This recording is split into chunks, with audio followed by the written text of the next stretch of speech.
Namaskar, all folks here. Another Saturday. Hope everybody's doing well, whether it's morning, evening, or afternoon. Once again, today we're going to hopefully, people can come up, let alone on chat, and share some things about spiritual talks. Again, I posted something in chat. I'll just read it out loud. Spiritual talks means meaningful discussions about life's deeper purpose, whether it's faith, inner values. They bypass doesn't necessarily mean have to be small talk, but just talks that I get most of us do regularly talk about to explore personal beliefs, if people have beliefs, which I think most of us do, inner peace, which a lot of us are seeking, in connection to something greater than oneself or ourselves. That could mean beyond the senses, even though we are still participating with the senses. So, whoever's here, if you want to maybe meditate on that for a bit, or if you feel that you want to channel something, maybe chat it, come backstage, and I'll invite you up, and hopefully we can have a half decent conversation.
So, folks, we're 30 minutes in.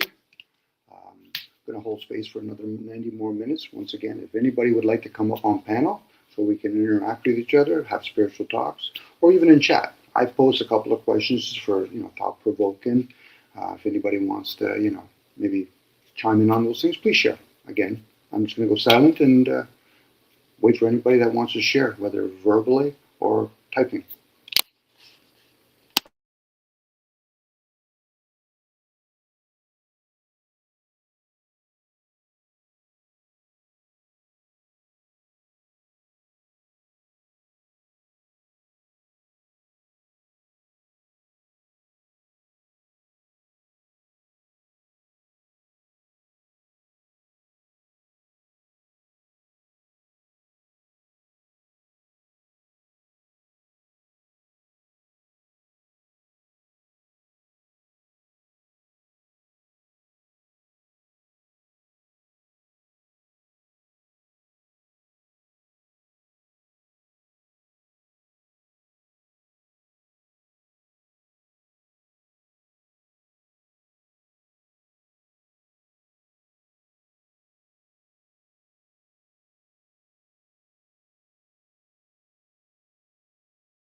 Good day, Tom.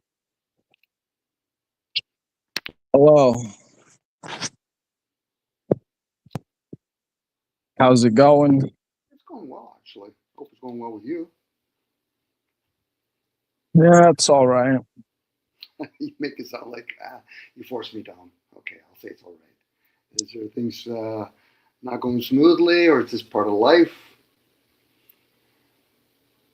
Yeah, it's been not the most ideal couple weeks, but it's better than it was a couple weeks ago. So there's that. Mental, emotional, physical, bit of all.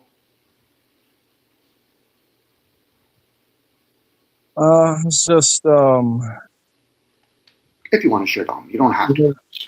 I'm asking. living with my family is what it is. Becoming aware of where they're at, or when you try to share things with them. No, I don't think that they really like me. Okay. Yeah. And this dislike just kind of blew up at once. Like years of buildup, I think. Sometimes you need that valve to be bursted. Hopefully, you guys can at least readdress it or address it. If not, you would know whether or not those things are patchable or not.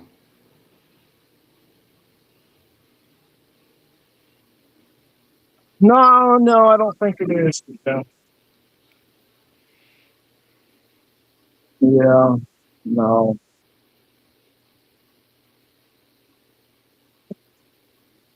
Just a couple people, though. It's not like it's everyone. Well, that's a bonus, knowing that's not everyone. Yeah. How are you doing? I'm doing pretty good actually today. Today's nice and clear. Went for a little walk earlier. Decided to do another Saturday version of maybe sharing about spiritual stuff if possible. Yeah. Yeah, I always like talking about that. Yeah. Yesterday, were we gonna say something? No, go ahead, Don. Go ahead. Yesterday I made a video on the Tower of Babel.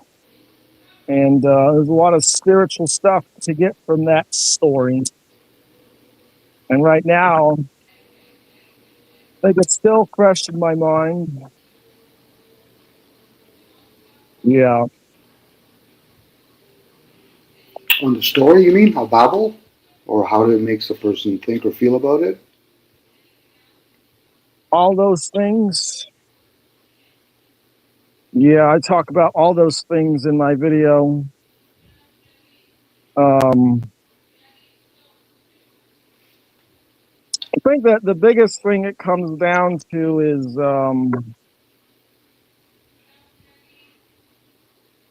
you have the tower that everyone's working towards because they're told to work for it, towards a materialistic building project that's supposed to solve their problems, physical problems and spiritual problems. But this neglects the real work that we should be doing on ourselves and building ourselves up the way we build the tower.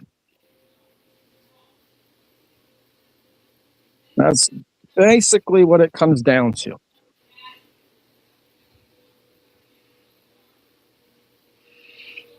Do you think a lot of people have like a half decent foundation to build that tower, or is this?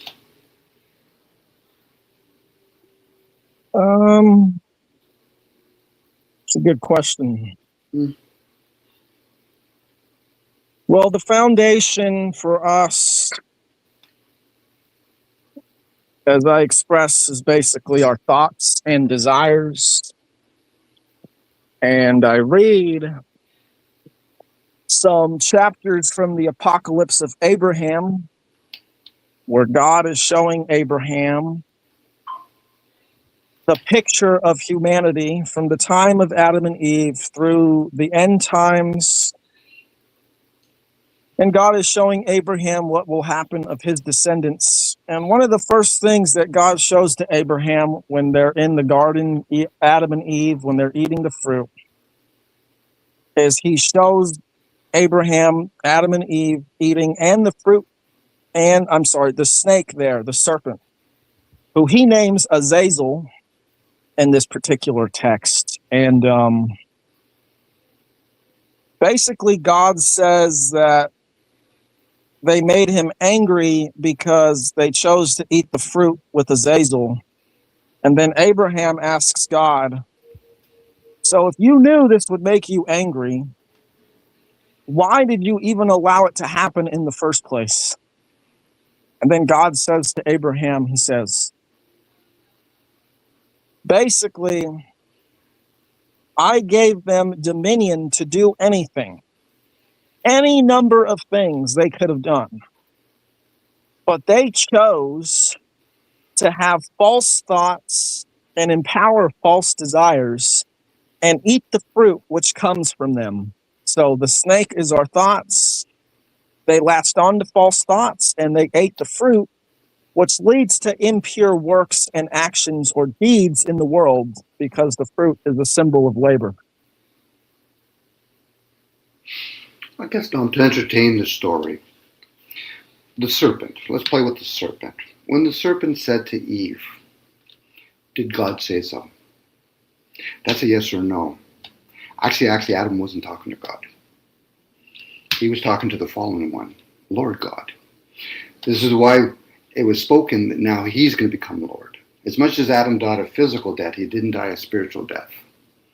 This is why when people align to the story of Job, the sons of gods, the gods that created things in their images, humans are forms.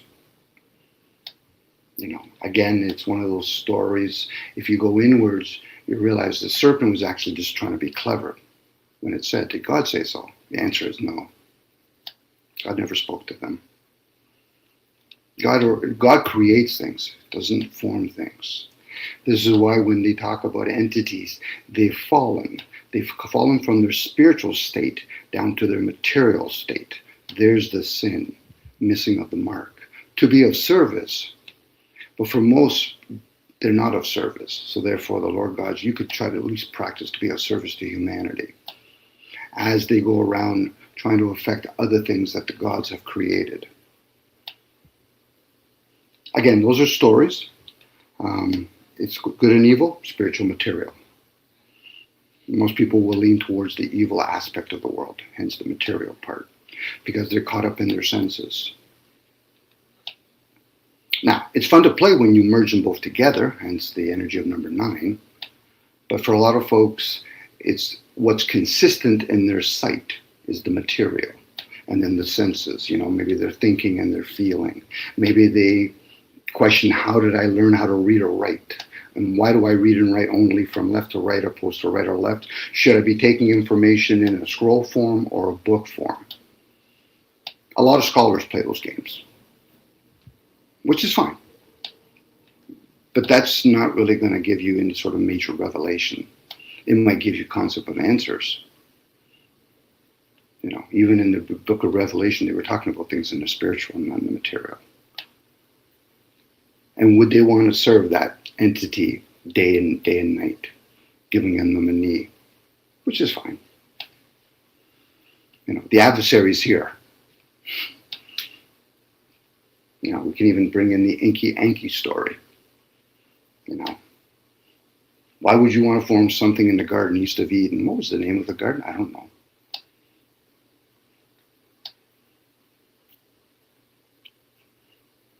Some people might even perceive that as it was like an enslavement. And then once they supposedly ate whatever it was, I'd lean towards a fig tree.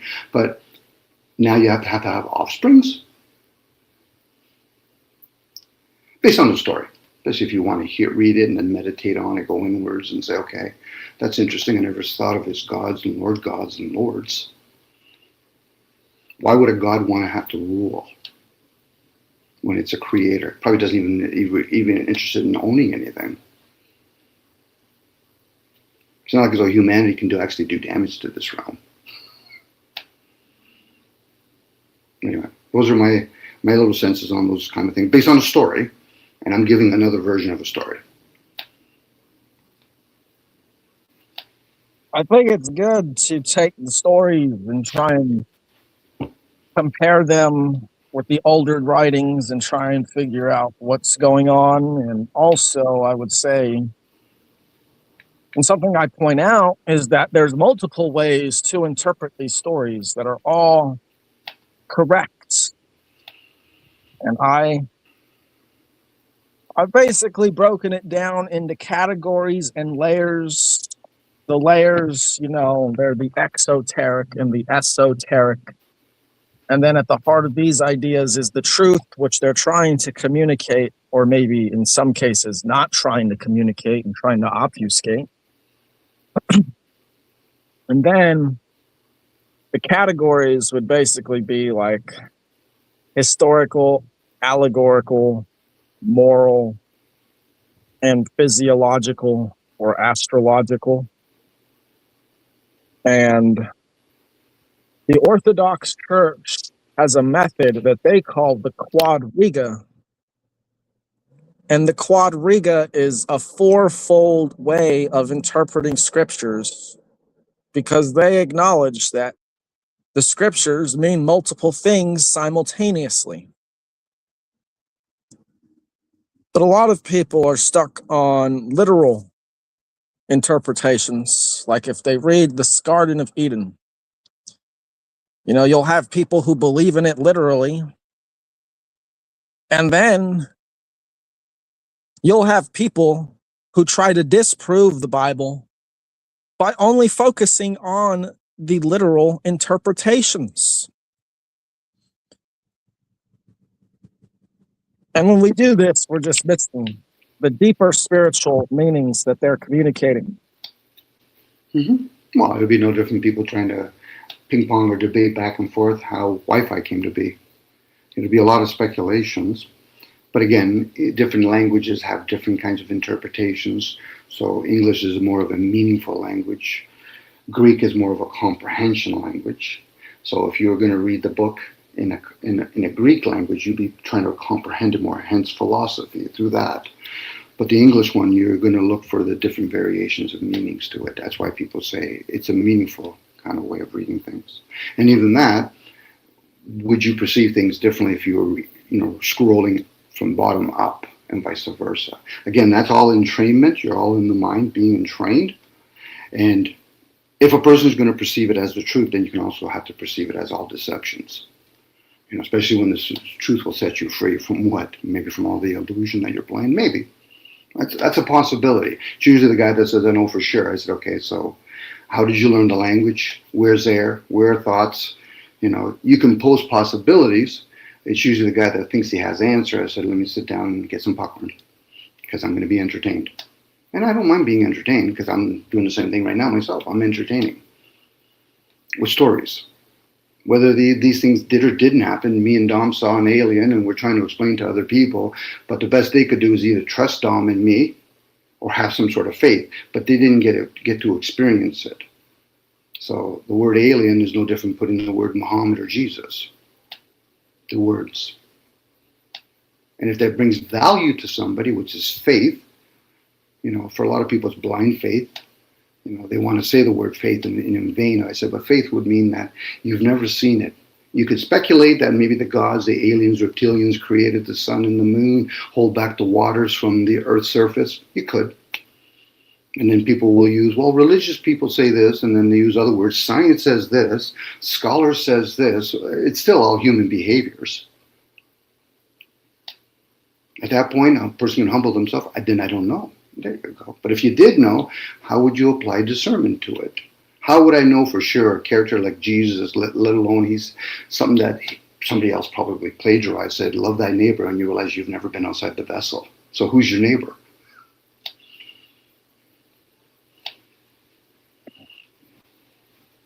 Again, more questions, not with the premise that I think I have answers. I'm being clever with myself. It's usually when I think I'm going to have an answer, then I'm like, what? Am I going to be serious or silly? How would I explain the sun and the moon to some 5-year-old and say, okay, well, your dad told you it's heat. I said, have you ever jumped out of a plane? Why would I jump out of a plane? I said, but let's say you ever jumped out of a plane, or you've ever heard somebody jump out of a plane. Well, yeah. Have they told you it's colder up there?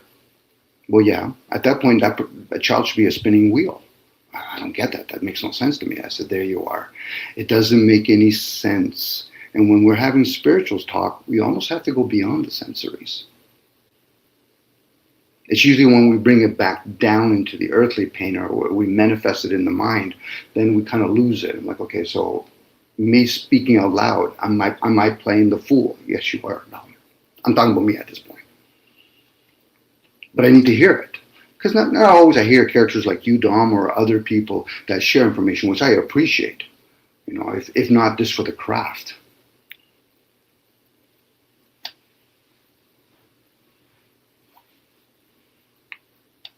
There was one thing you said. I know you said a lot, but as a native English speaker who's only ever spoken English, I don't even know what you mean when you say English is the language of meaning, while Greek is the language of comprehension. Mm-hmm. When we speak it, there's frequencies to it. Like Sanskrit. Sanskrit is a healing language. So when people speak Sanskrit, and let's say they do like a mantra, your body will eventually embody it. So for me, if I said the word cool to me and you, Dom, we might think, okay, so does he mean cool like it's a cool jacket, or is it cool outside? Like some tribes, words mean, not even words mean, it just is what it is. As I'm describing something, if I say it verbally, I'm now having to factor in sounds and frequencies. When I'm actually reading something, I'm entraining my brain, in this case with my eyes. Whether I'm looking at it from a page from left to right, think about how people have understood about advertising. Put a lot of the advertising on the right-hand side. So if somebody reads the Bible with the same kind of ideal, they would realize, so am I being trying to sold something on the right-hand page? It could be. And then you start touching the paper, opposed to depending on if it's a scroll or is it like just a book form. It does a lot to our sensories. So all that is going on. It's kind of like when me and you or somebody else watching a movie, there's music in the background going on. The subconscious is picking up a lot. That's why the Bible is probably better if you're somebody who's going to listen to it audio, to go to sleep with it and listen to it subconsciously. Do it for quite a few days. And then eventually realize, holy smokes. Holy smokes. It's interesting. It's one of those like, holy fuck, is that how I perceive things? That's interesting. Almost put aside the right and wrongs. That's kind of like zeros and ones. If you're looking for directions, you're going right or left or straight or backwards. I'm going to try that. Maybe not tonight. Maybe in the next few nights, I'm going to try listening to the Bible or something like that while I sleep. Mm-hmm. Yeah, I don't think it's something I've ever intentionally done. Mm-hmm. Well, it's like anything. It's like when, some people, when they're, let's say, playing sports, some people are more visual, and then other people say, but I got to practice it all the time. It just finds out whatever gift somebody has. It's like somebody can play musical instruments. Next thing you know, say, I'm seeing colors. Okay, that works for them. I'm not here to take that away from them. I'm just like, okay, that could be your gift. Could even be a curse if you want to look at it from that point of spectrum. Like nobody gets me. Okay, well, when nobody gets one, then the responsibility is on the person that's not being get. Then get others. Understand others. That's how we end up being kind to oneself, is by being the example when we don't see it. When you're a child, you would hope your parents or somebody in your community would show you kindness. But if you don't see it in your immediate community, then you be that. Literally, the word be it. That's the cycle. It's kind of like leading and follower. The leader should be the follower. And the follower should be the leader. None of this external stuff. Well, I'm going to be the leader and you follow me. No, you follow yourself.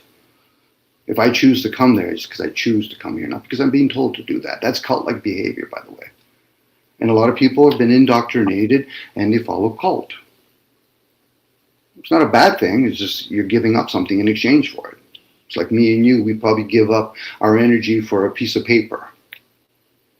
But my energy is of more value than that piece of paper. But if a whole bunch of people get convinced mentally to chase it, now I got to participate in the insanity.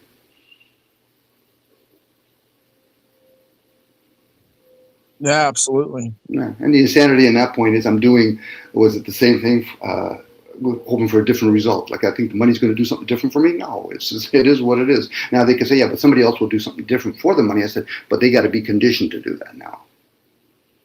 You know, even the Bible to be written has to be, somebody has to pay somebody to do it. And even that, what state were these individual prophets in to be able to channel that information? Because usually when it gets written down, and it's usually for the mortal beings that we choose to, forget that we're immortals, that eventually we become indoctrinated with that stuff. Where if you met an immortal being, it would be more or less about giving it orally, opposed to, doing it in thoughts orally. Because once you hear people teachings, you can embody it. It's kind of like when you do your own mantras. You do it enough times, you eventually embody it. That if after you don't even have to say it out loud. But what most people are seeking is some sort of outside person to give them information. That's the concept of reading a book. And then they use their imagination, I am a jinn, to play with it. They're not questioning those things. It's like writing with your right hand and then writing with your left hand. It will give you different outputs. We got hemispheres to play with. It's challenging, Dom. With all sincerity, it is challenging. But a lot of people aren't going to challenge those things. They'll challenge others, but they won't challenge those things, those thoughts. Who told you that you have rights? Why do you allow somebody to govern over you? I'm participating in all that. If I wake up in the morning, Dom, I go to the grocery store. Guess who's governing over me? The grocery store. And if I need that piece of paper, there's another thing that's governing over me.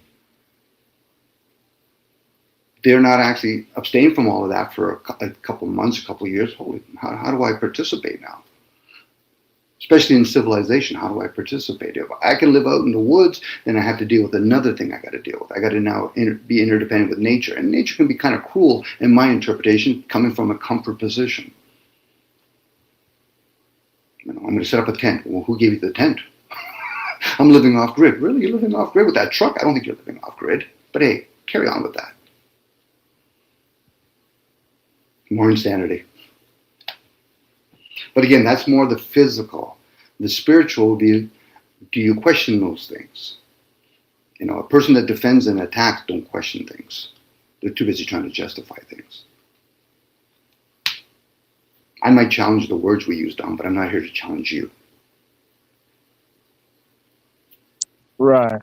And that's tough for a lot of people because they identify themselves as the body, so therefore they must identify themselves as the thoughts. Well, then if you have the thought in English, then quickly give it to me in Latin. While you're there, give it to me in Mandarin. And by the way, why don't you actually start doing Braille while we're there? Well, I can't do that. I said, so then why are you identifying yourself with this conditioned language that you've been obviously conditioned to learn? Now, some people, if they're honest, are dumb. I've never had that thought. There you are. Finally, somebody humble enough to say, I never had that thought. So then what have they been defending then with their verbal speech? It's always fun when I hear people say, let's debate. Debate on my views. You can't debate my views. You can peddle your opinion and then think that came out of my mouth, but you're not debating my views. This is the concept of the Plato's cave. How do we explain to other people that what we've seen, I'm just talking out loud, I'm doing this for my own benefit. Now, Dominic, it resonates with you, something that I've said, then you must have done some sort of work in certain areas or something within you saying, I've never thought of that before.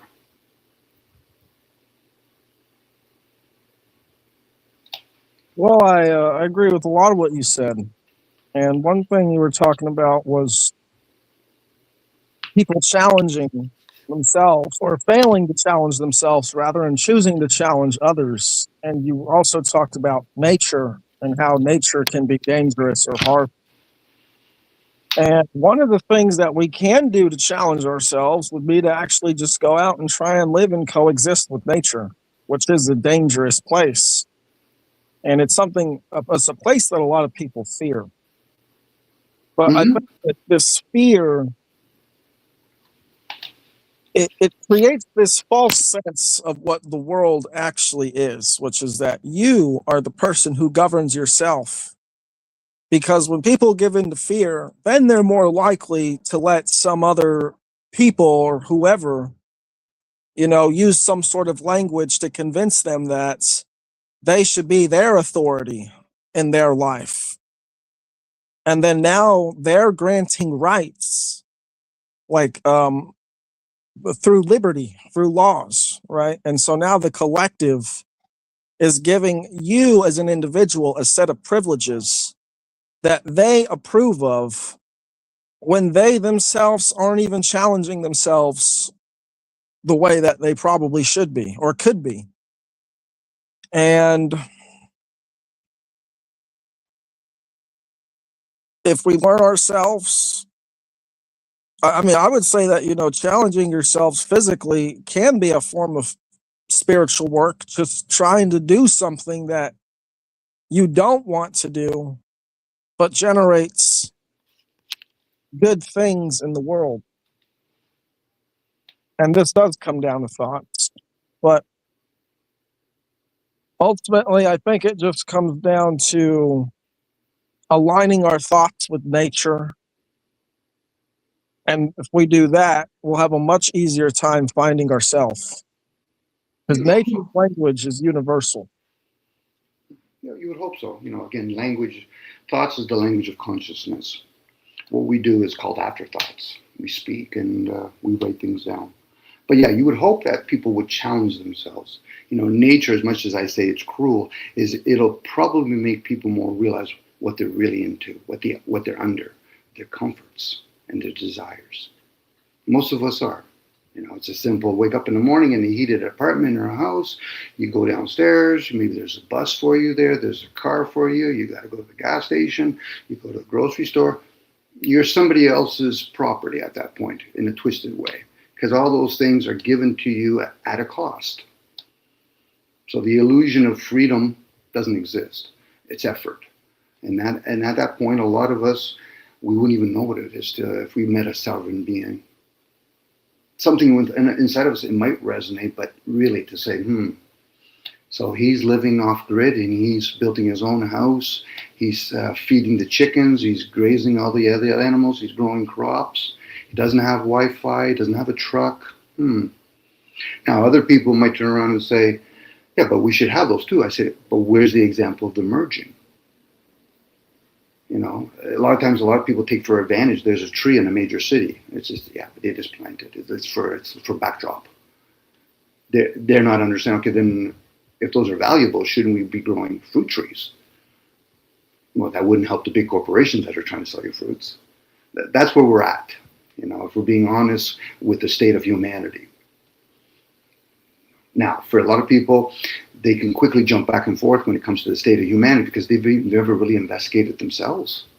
So how would they know where the state of humanity is if they've never been honest with themselves? Know thyself is a very good step. And then after you've known oneself, then you can observe the self and you can observe others. Not with a judgment eye. That's too easy to do. And that's usually excusable behavior anyway. Me and you, Duncan, literally sit here and play ping pong back and forth wars. I can play the advocate for one side, you pick the other side, and then let's reverse it. But those are all excuses at that point. Well, I would say we could also ping pong spiritual ideas and ways of doing things for a long time. That's why I'm here. So we can ping pong the ideals. That's what it is, like what is spiritual for some people? I put some of these typical questions that which I Google it just to start it up or whatever. And then there's times I channel and I'm like, interesting. And then I share whatever comes out of my mouth for my benefit. As much as people might think, but you're talking to other people. I say, yeah, but it's for my benefit. I need to hear it. For other people, if they want to hear me, that's fine. But I'm hoping that they're doing what I'm doing when I hear outside me speaking. They're listening inwards. Literally meditate, listen inwards. But unfortunately for a lot of us, the concept of Muslims have kind of gone astray where peace be upon you. Let me change the word, silence be upon you. Because there's that chattering mind, that ego, that behavior that's always constantly going. I got to pray 5 times a day to Mecca. I said, what about Petra? What do you mean? Well, that's what Muslims used to pray before. So are you just doing it ritually? And I'm just using Muslims. I could easily go with Jehovah's Witness. I can go with state. Any of those cult-like behaviors. Now that serves them in the sense that it gives them camaraderie. That you can socialize with each other. That's fine. But is it helping you spiritually? That's a question they would have to go inwards on. But we can ping pong it. Does fasting help people spiritually outside of just maybe doing a quick diet for your body? Most of us is probably about dopamine hits now with online stuff. And past it would have been dopamine with reading books. Got to read another book, whether fiction or non-fiction. I think that our minds, like I just think of my mind, have been seriously corrupted by all this technology around us. Like I grew up literally on the Xbox, and I wonder how much different I would be if I actually just was outside instead of on the Xbox or doing something, more so in nature. And I know there's a lot of people like that, and that's time that we can't get back that shaped us into who we are today in the modern world. And quite frankly, I don't think we'll ever undo the programming. All we can do is just recognize what we had and try to do better.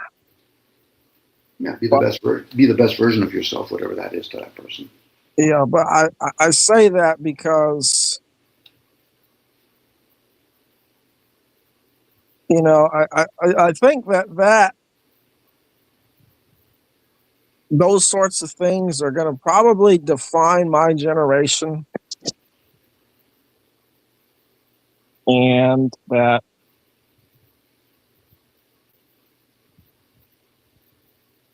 I think that future generations are going to have to basically fix the problems. I don't think my generation has a chance to heal the world in a collective fashion.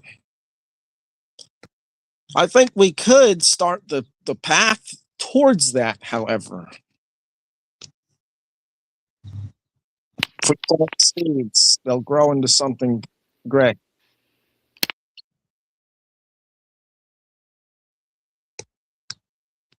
Did you live off grid? No. I live in the city, Dom. I live in Toronto, Canada. Oh. Which is fine for people, I get it. For a lot of folks, that's more about the material. I think sometimes when I've heard people trying to live off grid, what comes to me is very selfish. We live in a world where humanity is becoming aware of each other. So how do we merge that together? The world's good with or without the human race. I'm pretty sure the animals would have a tough time with the term live and let live, let alone the plant kingdom. So at this point, because we're living in an age of information, is people with their brains able to get the information that's necessary from the mind? See, because for a lot of people, physically, they're probably or didn't even do the first 7-year cycle correctly. Most of us, whether it's a weaning process with the milk and all that. And then the emotional years between 7 and 14, a lot of people just aren't really emotionally stable. If you're stable, you wouldn't want to debate and argue with another person. That's an interesting story. Please share. I'm not here to agree or disagree with you. And then there's that mental state between 14 and 21. The brain fully doesn't, the upper brain anyway, doesn't fully develop till 25. But the gut brain is developing the whole time. So again, it's one of those things. How much is it more physical? As much as I know people say, but you want to talk about spiritual. I said, because it's so slanted physically. Going to work all the time to feed that body and shelter that body all the time. It's an overkill. Especially when a person realizes, am I even the body? No, you're not. You're stewarding that vessel. And hopefully, for a lot of us, we can at least have that death, that transmutation of it and say, listen, you don't rule me, body, but I need to know how to be a half decent ruler when I'm actually taking care of it. For most people, Dom, when they go to a restaurant, it's based on their likes and dislikes. It's not about them going inwards and say, is it healthy or not healthy for my body? And I'm literally talking to the body at that point. I'm not saying I'm practicing it all the time, but I do understand it. Again, for a lot of people, they think if it's not able to put it into action, therefore it's useless. Okay, so everybody's going to put their hands on the stove? I don't think so. But again, it's important for people for that kind of stuff. But eventually we have to sit down and say, listen, but is it working? No, it's not. The ones that are breaking away from humanity and making their wealthy elites, they're settling at that point. Now, whether or not we are in some quarter, some people like to play the game, we're in some sort of trap or some hell realm. Okay, let's entertain that ideal. Let's entertain the idea. It's another belief system. So then the question would be for the person, back to the foundation part, then why did you come here? Or did you lose a spiritual war of some sort? Again, those are more things that we can ping pong. Now, it's the person that says, I have the answer. Okay, I'll sit back because you're going to have to prove to yourself, not to me, but I'll gladly hear you. You got to prove to yourself, how did you come to this? Or is it just another ideal? Ideology is just another way of saying belief systems, which myself personally, Dom, I like to have those ideals. I'll ping pong those till no end. It's usually the guy that catches my attention. Well, Don, I have the answer. I got to hear this one. Are you a scholar? How many books did you write? And I'm smirking when I'm doing it because I realize you're going to entertain me. I'll even be your muse if you want for a bit. But I'm not going to be a schoolgirl and going to say, ooh, wow, you're so amazing. No, I don't think so. We just have to look at other characters, guys like Muji or Osho in the past. What did they really tap into the human race? How easy they're easily to be conditioned.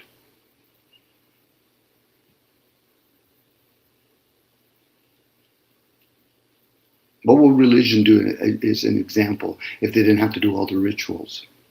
How many people would go to the casino if it wasn't about gambling for money?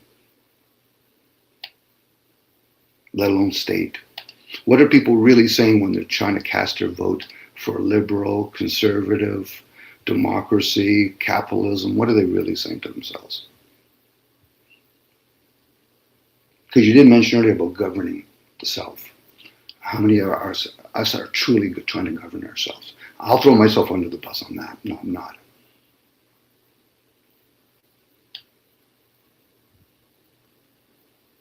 Well, I don't think that just because you live in a city, I don't know, maybe there's other reasons you say that doesn't necessarily mean that you aren't governing yourself. We can choose to live wherever we want, and if that is including the city,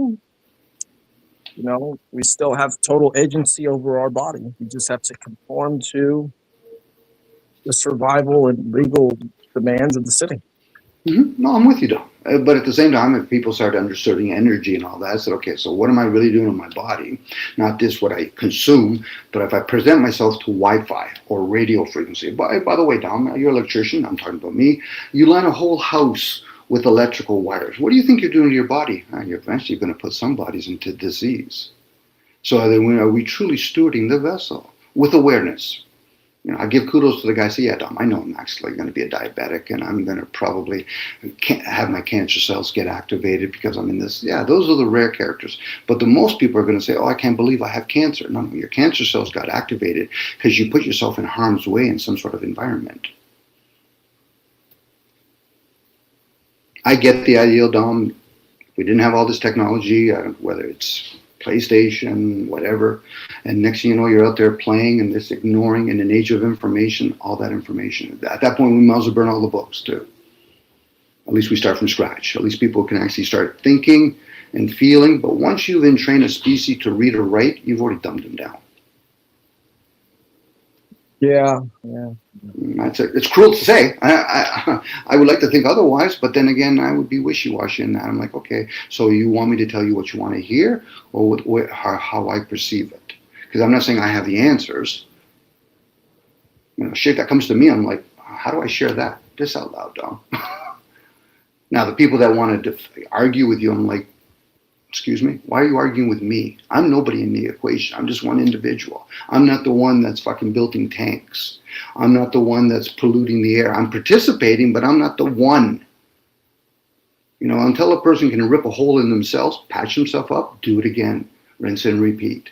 Then we can have a conversation and say, okay, so outside of that, then are we going to have to do transhumanism? Are we going to have to get a different form to put consciousness in? Because most people are not participating in restoring of the food.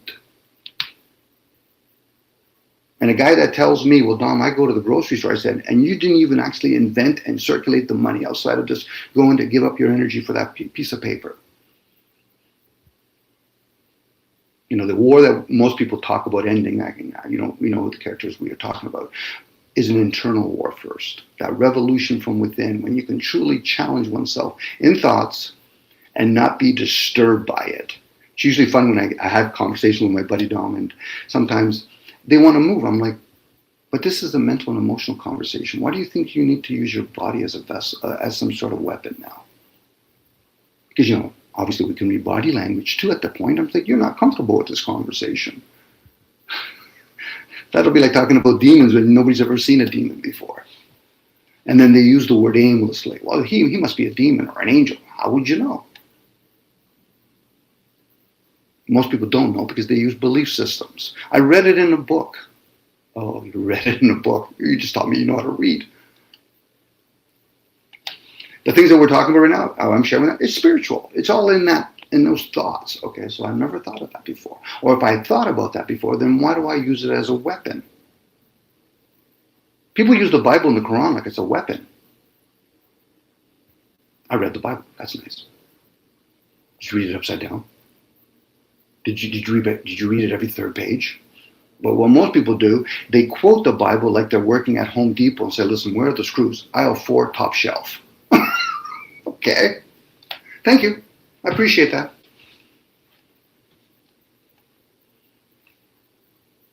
And I say that, Dom, tongue in cheek, because people do the same thing with the Constitution. We the people in the prosperity. People ever grasp what that actually meant. We the people, we the nobles, and our prosperity, our bloodlines. So where's the citizens and all of that? Nah, they're not included. Okay. Those are the breakaway nations that people talk about. And then when they say, go ahead. Is that the Canadian Constitution? No, the American Constitution. Take it for what it is. The American Constitution was written exactly the way it was written.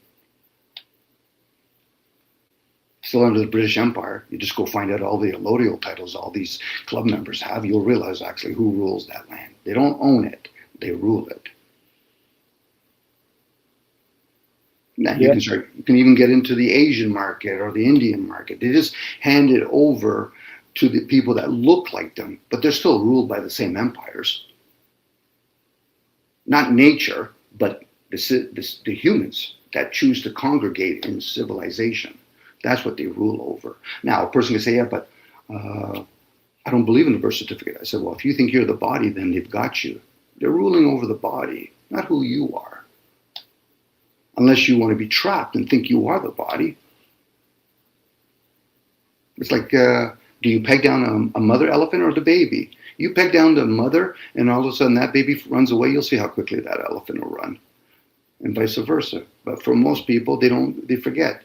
You allow yourself to be encased in that form, which is a great thing to play. I'm not here to take that away, Dom. You want to dance, you want to sing, fill your boots. You want to go get a gun and shoot it and find out later on you shot another being in another form, that's for you to figure out. Because anybody can justify anything. We can justify why we have tanks. We can justify why we kill animals. The easiest way to eliminate violence in the world is to eliminate it in yourself. I would think so. I would hope so. Or at least find out, okay, I got a snake I got to try to control. Okay, good luck with that control. But maybe you could, manipulate it to a certain point. A lot of times it's more about indifference or ignorance. I think the media feeds the masses because the masses would be indifferent to most of it. That's not my problem. Don, why would we be concerned what's going on in India? But as people are talking about human behavior, but yet they pick and choose the divide and conquer that they choose to play with. I'm an American, I'm Canadian. No, you're not. A body of water does not separate who you truly are. You know, somebody openly admit that they're Muslim or Christian, they've chosen to play the divide and conquer. So how can they truly revolt from within when they don't realize they don't question things from within? And I say this tongue in cheek, most people don't want to have those kind of conversations. Most people don't even want to be in the presence of that kind of conversation. Or they'll start talking louder because they don't want to hear it. And I'm thinking, that's fine. Well, change the channel, leave, go do something else, fill your boots. You know, it's not just per se. I know you said it earlier. It's not a generation. It's many generations, and there's a good chance we come back over and over again in those generations. Now, some people might have a tough time. They say, "Well, Dom, I don't believe in reincarnation and rebirth." Okay, that's fine. So this conversation is of no interest to you. Move along. There's nothing to hear here. You know, I would not go to an atheist meetup if I was a Christian, and vice versa. But people like that kind of stuff. They must be bored and sad or something. They figure, okay, I'm going to go to a bunch of bikers and start disturbing them. I don't think so. But that's what some people do. That goes back to, go ahead. I'll say I do that sometimes. Yeah. I don't do it repeatedly, you know, like if they're like really bad, I won't go towards them, but I don't mind if I talk to an atheist and they're pressing me on these things. But I do have a limit, I guess, and I definitely found it yesterday. But well, sometimes it's better. We come in with certain hats, and then you realize, okay, this person values this. Okay, for me, another learning lesson. I'll get to know them better. So, what is it is for you to be an atheist? What does it take you to be whatever? This is how we can be a better service to each other. You know, unless we're like a character like me, I like to talk about anything, and it's usually about possibilities. I might come across that I have authority, but no, I don't. I'm just talking possibilities. You know, I would never argue with an atheist. I would allow them to do that to themselves if they want. I say, okay, so what makes you an atheist? And please don't make it a comparison. You're not a Christian. What makes you to be an atheist? No different with a Christian. Stay in your lane. What does it take for you to be a Christian? For you. What's the best version of you? I don't want to hear the fact that you don't agree with the Muslims and all that. No. What makes you the best atheist or the best Christian, the best liberal?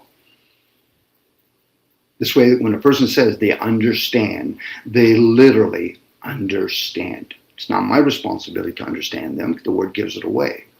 Now, at that point, we're talking about the tree of life, wisdom and understanding. But when I hear people say, Don, but you don't understand me, I said, that's not your job. It's not your role. You're not here to babysit me.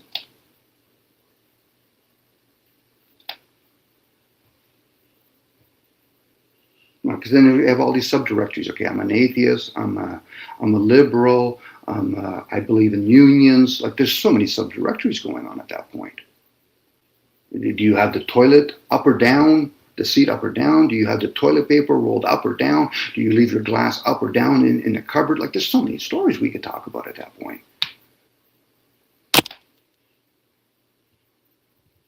But I get it. Leave it up because then the mouthpiece is touching like a surface. Yes. But then again, if I leave it up, it's susceptible to dust or particulates.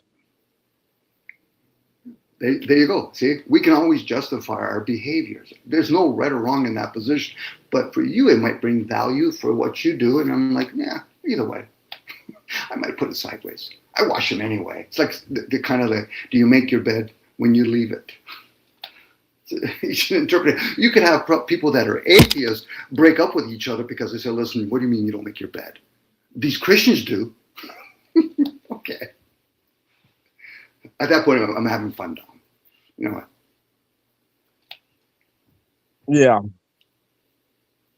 because the insanity that we do, it's not one individual, but I get it. It's like, okay, so you like plants? Okay, do you keep them in the house? You keep them outside. You love pets? You keep them inside? You keep them outside. And even that's very narrow to say either or. It could be many different situations.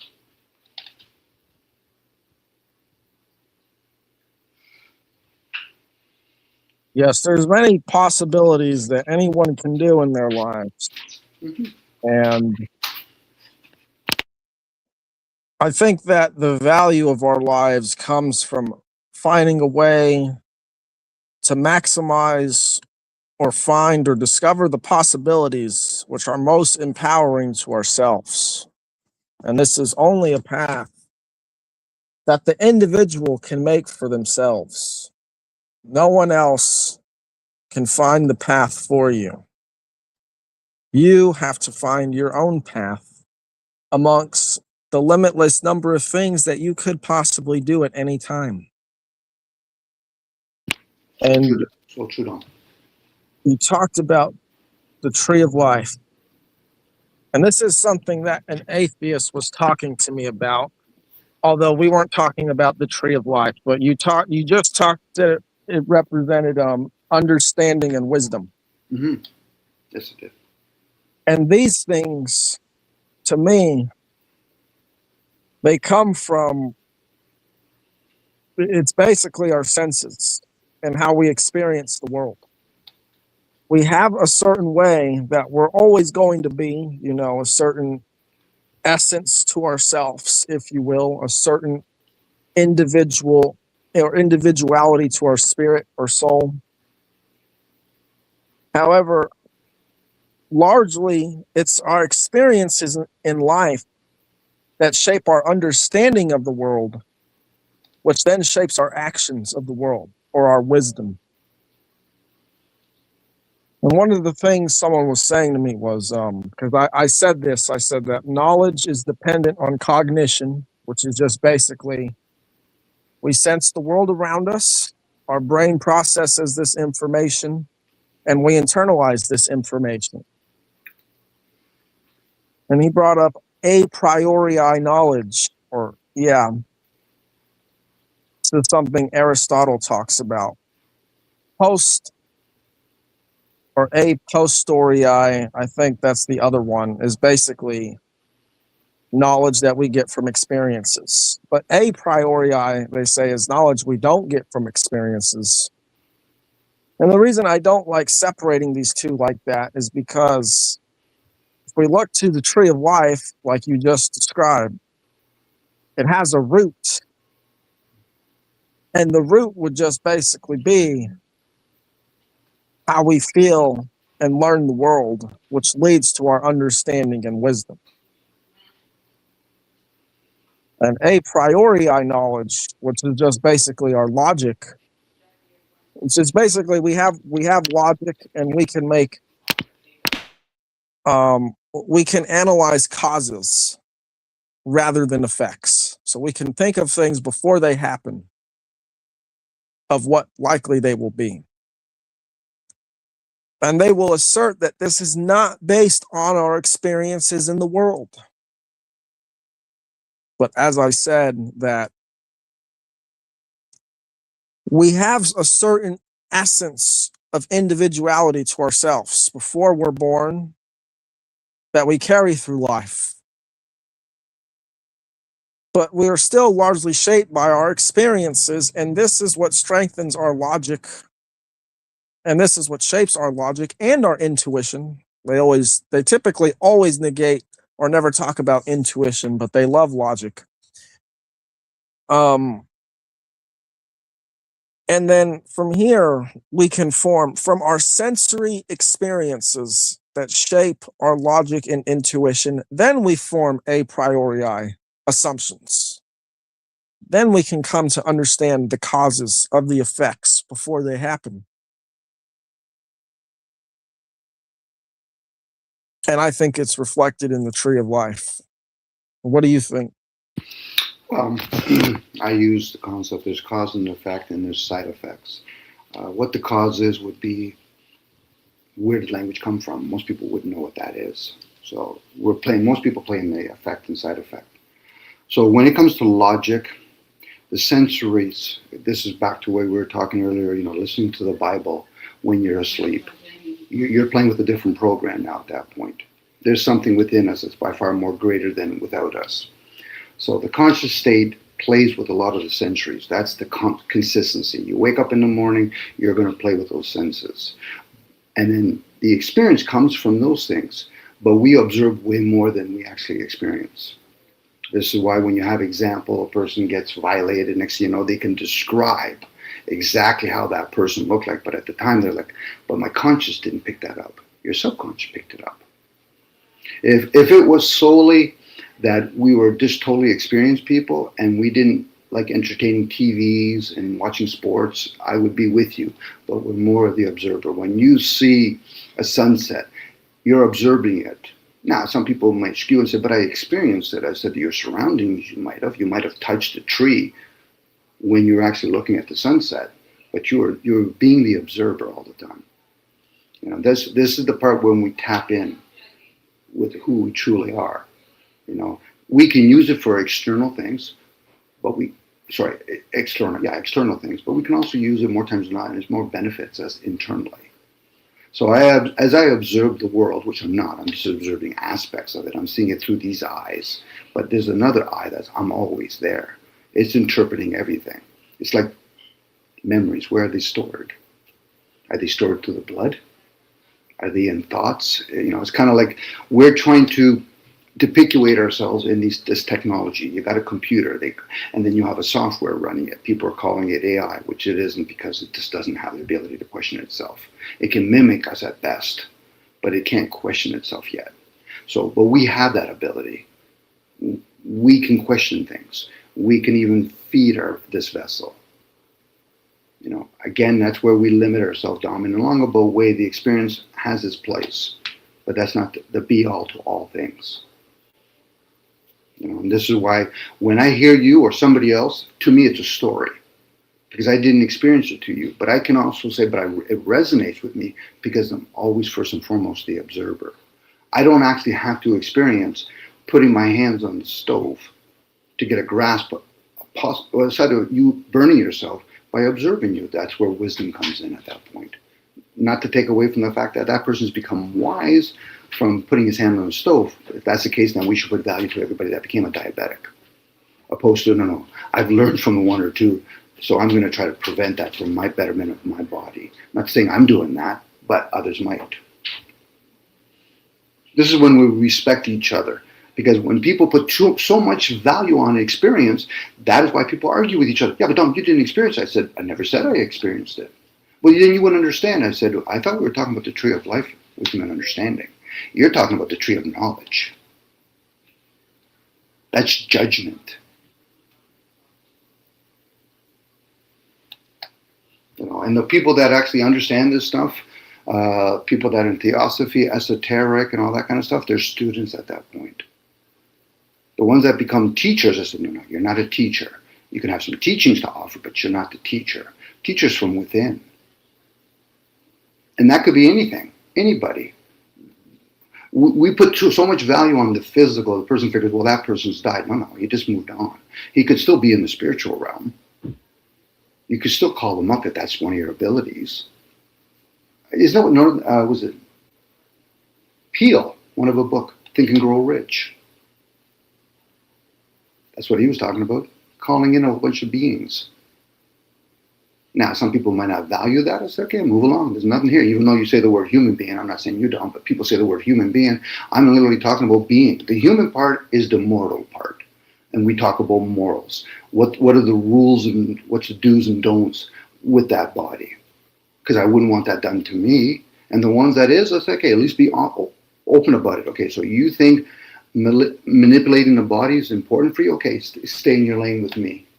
I'm not interested in that. Just because they want to do it doesn't mean I have to actually endure it. That's how we respect each other, by hearing each other and then listening inwards. No, I don't want to do that to my body. And if you do, make a club out of it.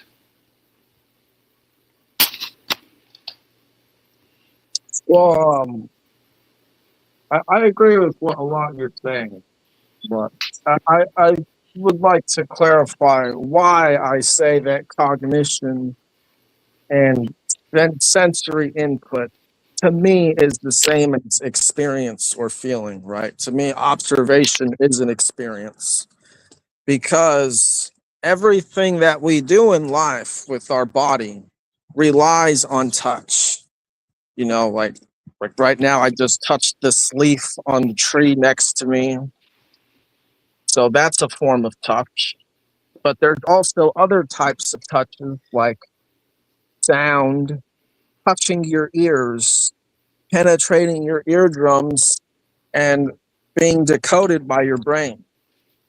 Light, reflecting off of objective reality, bouncing into your eye or penetrating your eye where it is decoded eventually by your brain. So everything that we observe or hear is a form of touch. I'm with you, Dom. Even the wind blowing on my arm, that's touch. It's just coming to me. Just to keep it a little bit spiritual too, the objective reality is fun to play with, but keep in mind, I love, on this channel anyway, subjective reality is probably the game that we're playing here. Spiritual. Objective, I get it. I see an object, I will give it a name. That's the subjective part. The tree doesn't exist there. The object does, but not the word tree. As I use another word to describe that word, the word describe gives it away.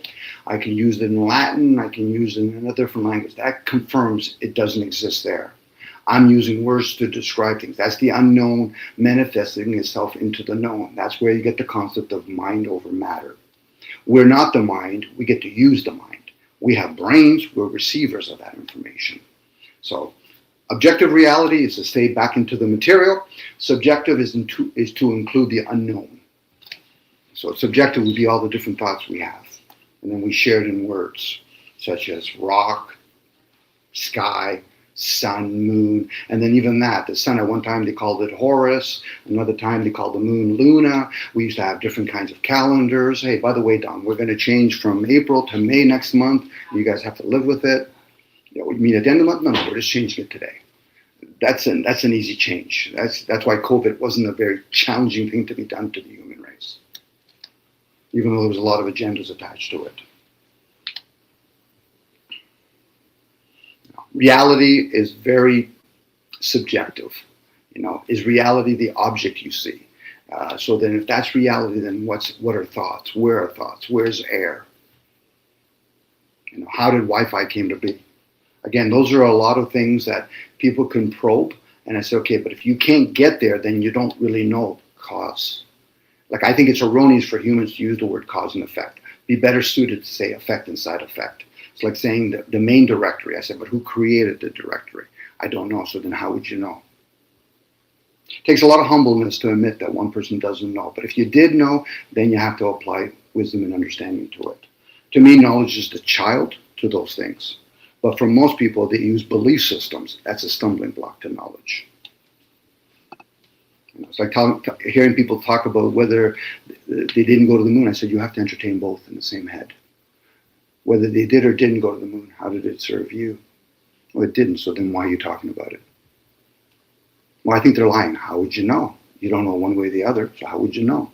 Most people use words aimlessly, I would use the word, or in vain.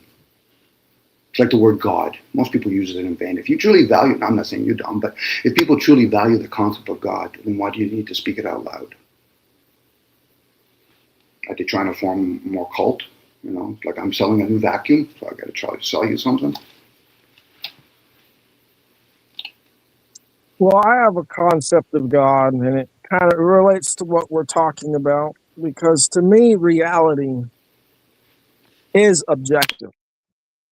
But what makes it objective is the fact that it's essentially these overlapping layers of subjective experiences. So each individual is having their own subjective experience, but they don't exist in a vacuum. And the way that these subjective experiences interact with each other is, to me, what makes it objective. So the way I just touched the tree is objective because we interact with each other. It's a form touching. You touched it, but the word tree still doesn't exist there. Right. It's its own thing. Yes. Yeah. And if I call it a redwood tree, it's both of them don't exist there. Those are just words on top of words. So when I'm looking, I think this is where a person realizes you're the observer now of the self, and then you realize you're being observed, and then you realize you're living in an objective realm. It's an objective realm. That's kind of like the anchoring process. And if they can get most people to be anchored with that and then lie to themselves or mislead themselves by saying, yeah, but the tree's there. I said, no, you're missing it then. You're not seeing the word tree. And just because you write it down now and you put a little drawing, that's a different type of conditioning. We go around taking it for granted. Leaf, tree, dirt, none of those words exist there. What you're seeing is a continuous objective realm that you give different, even though they look separate, and they probably are, but we're giving different names to each one. I'll give you an example, Dom. Me and you are chilling, we go to the flea market, and all of a sudden, one of our mothers calls us Dominic. All of a sudden, one of us turn around because we understand the sounds and frequency coming from the familiarity voice. The other one doesn't turn around. Usually a self-absorbed person will turn around because they just don't understand sound. But if you're acutely aware of sound, and that's when we speak the word tree, we're putting a sound to it, a frequency to it. So we're almost tethering to that. But you can actually still have discernment and realize, but they're still separate. The subjective is by far more superior than the objective realm. But it encompasses it. That's why when people say, but they're separate, I said, yeah, you can perceive it as separate, but one encompasses the other. This is kind of like the Russian doll kind of idea. How many people would actually say the sun and the moon is in material? Most people would say it's material. I said, how can you prove it? And don't say science, please. How can you prove it? Just because you see it objectively and you see something you can touch like a rock, you give a name to it. You can touch a car, you give a name to it. But have you ever touched the sun and the moon? Well, no. So how do you know it's objective? You don't. So at that point, what we're playing speculations. We're playing the shoulda, coulda. It's always fun when I hear science say, well, Venus is made out of this. Excuse me? Has a human actually gone up there to confirm it? Especially when they want to play empirical evidence. I find that fucking a hoot, by the way. Well, no. So then how can you confirm that? Using binoculars, using telescopes is observation. You know what it is that you are a real skeptic. Maybe. I could be. But I will challenge words. I will challenge my thoughts. Well, that's incorrect. It's not even my thoughts at that point, Dom. I'm challenging thoughts. I'm willing, kind of play like in the tarot card, the Fool. I play that card to my own harm. It's usually the person that gets over-focused and say, but Dom, this is the way it is. I said, how do you know? That's for their benefit when I ask that question. How do you know? They should be able to play with it, take it apart, put it back together. Most of them don't. What they end up doing is they don't want to have a conversation. They want to prove points, which is fine. And that's why some of them, they become academics. Dom, it's the way it is. Okay. From your eye of the beholder or Plato's cave, I'm with you on that. But how would you explain it to me? Can you explain it to me in any other way? Well, not really. I said, so you've been indoctrinated with one way, which is fine. Because if it was left to the humanity as a whole, would we even have this technology, Dom? Most people aren't making this technology, let alone is it even created. Humans don't even create, as far as I'm concerned, they reproduce. The egg and the sperm has already been preset. So the illusion is that you're creating, but really the word reproduce is probably a more satisfying word. So then who's giving us all this tech?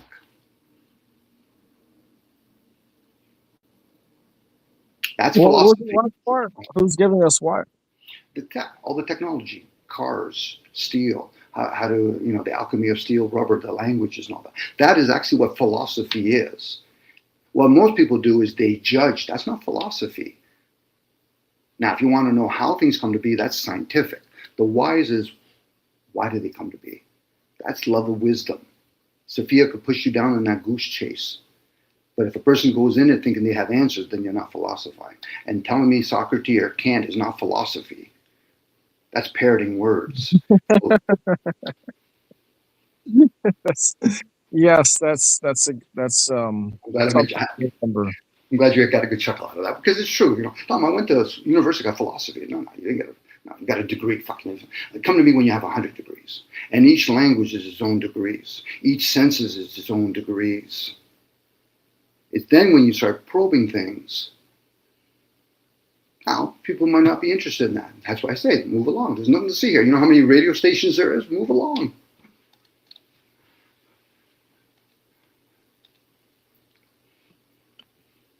For some folks, I value if they're intuitively being led here so we can share with each other, great.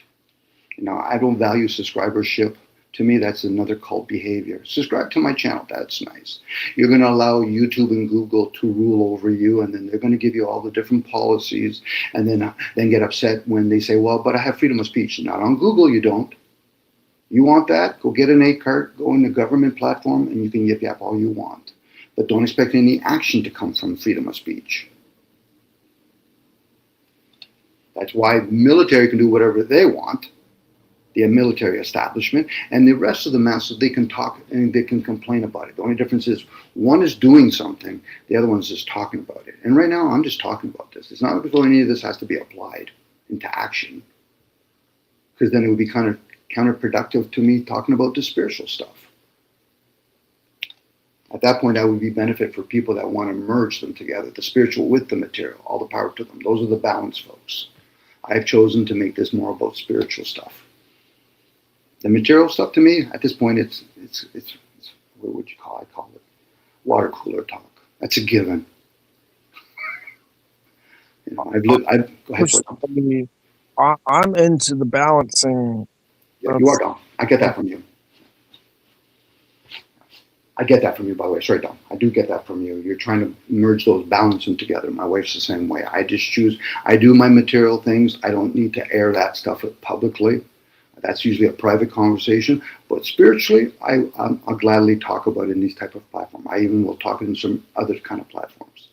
But I get it from most people. They want to talk about what Donald Trump is or isn't doing. They want to talk about, I don't know, whether weed should be legal or illegal. That's fine. Go right ahead. You want to talk about that stuff publicly on a platform that's owned privately, you go right ahead.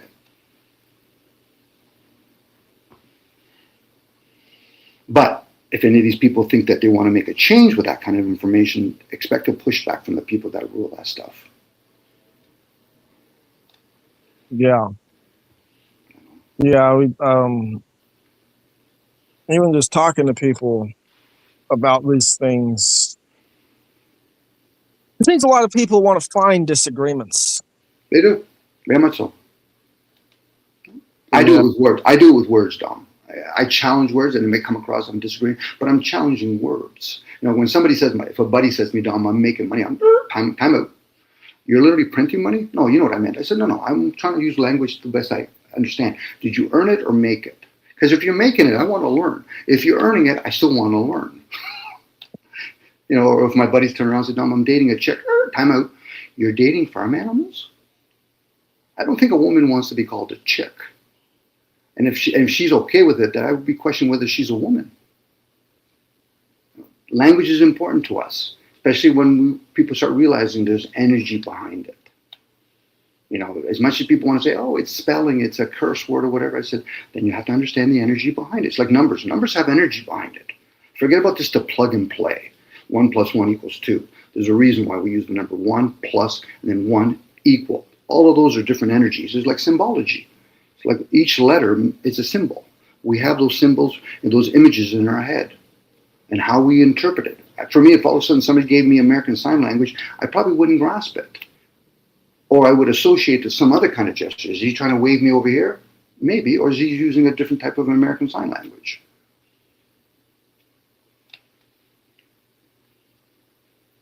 Again, that's all the benefit of living in an age of information, and the ones that have the ability at this point to have comprehension and maybe some discernment, they can use that information. For other people, they're just going to know about this. They're going to say, "Ah, okay, whatever, Dom. Okay."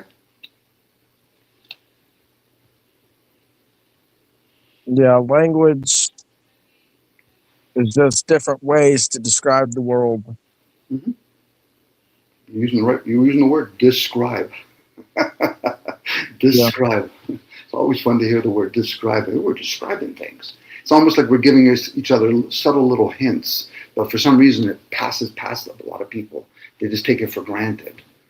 They're literally ignoring the energy behind it. This is probably why they even kind of shifted the calendar, because if we understood energy, okay, this is where the sun and the moon is. So this is what I should be doing with my plants. This is what we do with currency.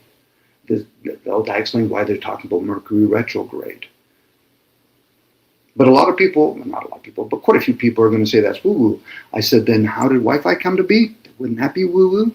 What about thoughts? Where do they exist? What about air? Where does it exist? Are we going to have to wait for generations that eventually science or some sort of other part of our species are going to say, we can finally tap into the aura? We can literally see colors. Not the words that we use, but we can literally see colors. Some of us can already, not me per se, but some of us. Some people can even do cloud busting. You can literally alter the environment with your energy. Small as it may be, I don't think you can kind of do it in massive quantities, but so it's not a surprise there's laser technology or they're doing cloud seeding. All that technology does exist. We're just able to manipulate it to a certain point, like we do with animals or we do with ourselves.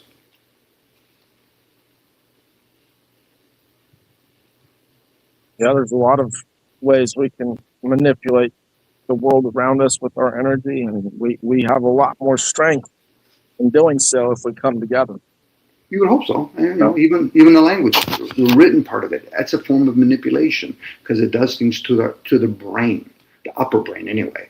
The intuitive brain, the gut brain, if you check in with it every so often and said, okay, so you want to do a check-in? What do you mean? Well, that upper brain is being misled here right now. It's too busy trying to be a scholar, which is fine. There's nothing wrong with being a scholar as long as a person knows what it is energetically to be a scholar. They're not intuitive at that point. They're being a scholar. They're using their upper brain from left to right or right to left. But an intuitive person says, I don't need to get it from the written work. But it would help to relate with each other if we all practice different types of modalities. A guy that reads the Bible and then starts hearing it in the conscious state, but then now all of a sudden they start listening to that Bible orally, and you got to keep in mind too, you have to find even the type of person that's going to read it to you, because there's tones and pitches in that person's voice, whether it's a woman or a man. And some people, they have to be distracted, well, because their ego has to be distracted. That's why, again, the Muslims say, peace be upon you, because you got to distract that ego, that behavior. It's been preset. You got to think of work, got to make sure I get food, got to do a number 2 now in the bathroom. That's why some people have to practice fasting, for example. They don't want to be distracted with the body function. If anything else, you're almost teaching the body to listen, calm down. There's other things we're going to do here today. It's not just about a physical thing. It's not always just about the emotional. It could literally be the mental part. You're literally trying to tap into the mind. Not to say that everybody has to do that, Dom, and this might not even be a concern to them. But for the ones that is, you kind of would hope so. It's kind of like when people smoke certain kinds of stuff or drink certain stuff. Are we following the energies? Does the sun and the moon have to be in a certain position when you want to get into a state of meditation with marijuana, for example? I'm just using that as an example. Let alone with liquor or with foods or mushrooms. Or does people just figure it's going to be hit and miss? I'll just do mushrooms every day. Okay. Every day? Okay.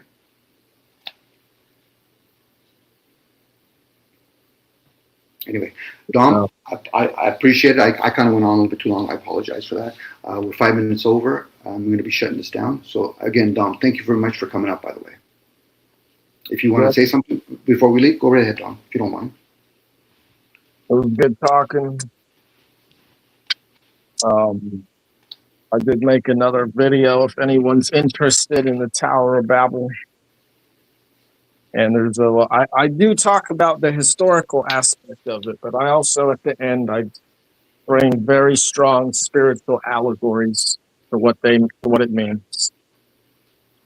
And Dominic, I like talking to you. It's cool. And it'd be nice if maybe you get more viewers in the future as well. As long as we're getting it, Dom, and it's not just impartial because we have the same name. And I will post your Babylon at the end of the video here, Dom. I appreciate it. I do hear your videos. I do enjoy hearing them, by the way, Dom. Well, thank you. Have a beautiful day, boss. You as well. Goodbye. Okay, folks. Thanks very much. I appreciate it. Have a beautiful day, everybody, including you, Dom, and everybody else. Dave, Henry, thanks for coming by. I appreciate it, guys.